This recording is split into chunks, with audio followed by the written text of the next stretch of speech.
Oakland's news station. This is NECN News Saturday. This Saturday morning on NECN, a tragic story out of Brockton, Massachusetts. A 3-year-old boy is hit and killed by a car. We have the latest. Also today, lawyers for the Boston Marathon bombing suspect ask for his trial to be pushed back. And a new report says the tall ships will be coming back to Boston in a few years. A very good morning to you, New England. I'm Justin Michaels. Hi, meteorologist Tim Kelly. There was a little chill last night. Ooh, it was nice to sleep, though. Yeah, it was very comfortable. Now it's a warming trend. We're going back to the 80s. Hey, you know what? And there's no complaints about the weather we've had lately. Is it going to last a little while longer? Yes, a lot of the weekend. A lot of the weekend coming up in a few minutes. All right, Tim, we'll talk shortly. We begin the news here this morning in Brockton, Massachusetts, where police are investigating a tragic accident that claimed the life of a 3-year-old boy. They say the boy was hit by a car late yesterday afternoon on Hervey Street. The Plymouth County District Attorney identifies the child as Casium Modesto. The mayor of Brockton says the child apparently ran out in front of a car. Mayor also expressed his sympathy for the boy's mother. About as bad as you can imagine. The driver of that car did stop. No criminal charges have been filed. Lawyers for Boston Marathon bombing suspect Shahar Tsarnaev are asking to delay his trial until at least next September.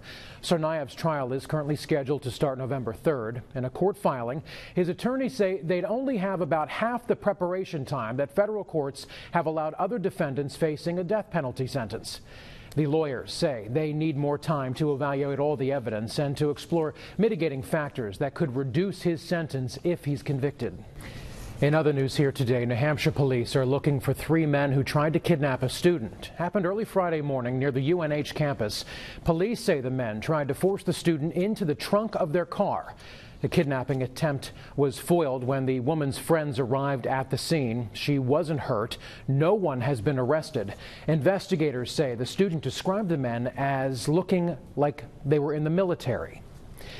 3 days after a deal was reached, Market Basket stores, they're getting back to normal today, but the long standoff also stalled the opening of some brand new stores. As our Greg Whalen tells us, shoppers and businesses in one city north of Boston are eager for that long-awaited grand opening. Northgate Mall.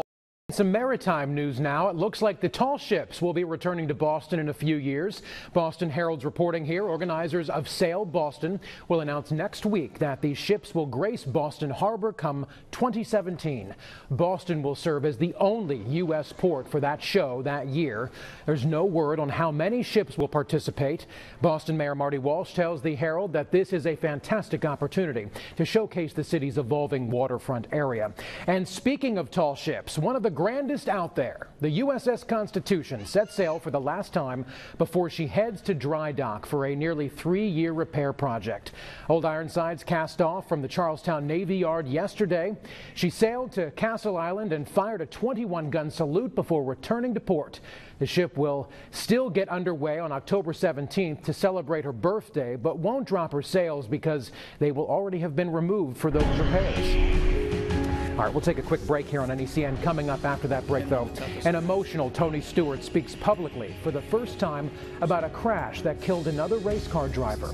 And Red Sox and Rays in Tampa Bay. Who got the big hit of the game?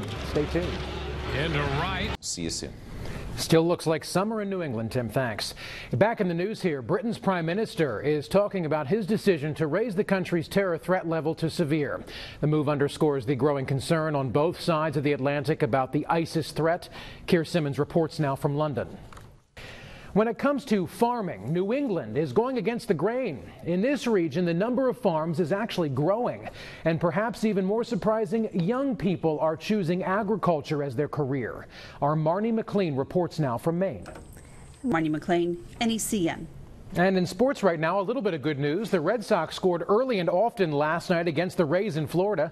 Big hit of the game came from Mookie Betts. He hit a grand slam. The Sox scored 5 times in the second inning and never looked back. Boston did beat Tampa Bay 8-4. These two teams meet again tonight in St. Petersburg. First pitch, 7:10. Coming up after this short break, new technology is allowing kids to program their own interactive stories and games. Our Making the Grade report up next. There's a new app developed right here in Massachusetts, and it's teaching kids as young as 5 how to program their own stories and games, sometimes before they can actually read. Our Christy Lee has today's Making the Grade report. Christy Lee, NECN. Now, Scratch Junior is a free app. It's available on iPad right now. Additional versions of the app are being developed for other platforms like Android. Many schools in Massachusetts are already using it as part of their normal classroom curriculum. All right, coming up after this short break, we will have your weekend holiday forecast. Stay tuned. With our 7-day forecast in a few minutes. All right, Tim, we'll talk shortly. In the news here this half hour, people in Hopkinton, Massachusetts are dealing with an unsettling mystery. They say someone is posting flyers advertising for heroin. Our Catherine Sotnick has more on this bizarre story. NECN. Triple E has been found in a mosquito pool in York, Maine. The sample was collected Wednesday and was tested yesterday.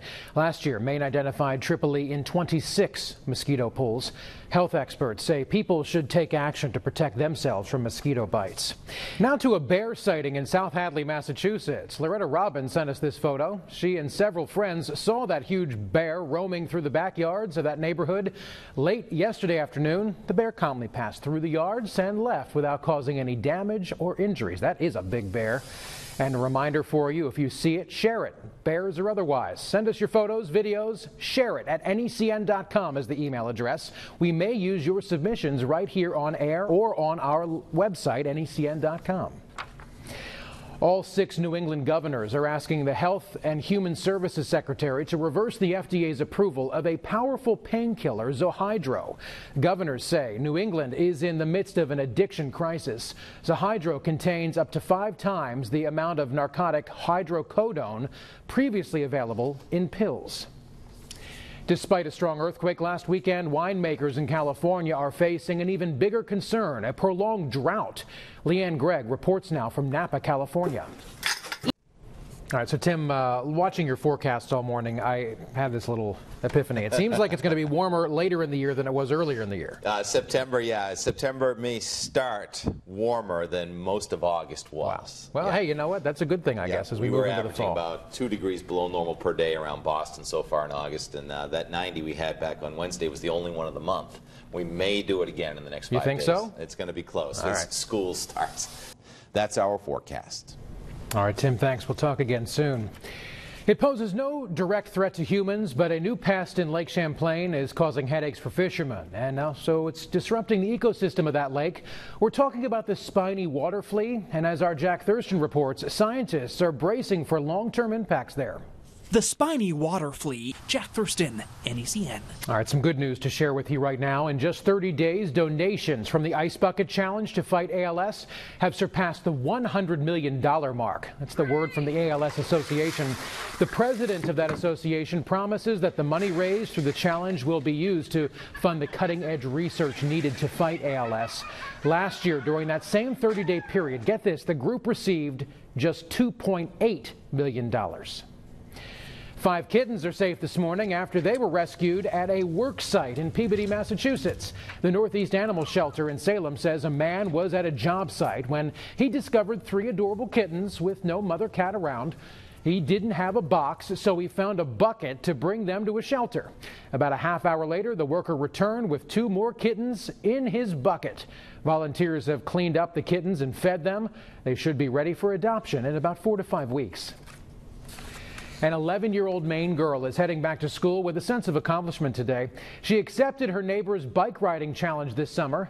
Vivian Lee from our affiliate station WCSH has this story.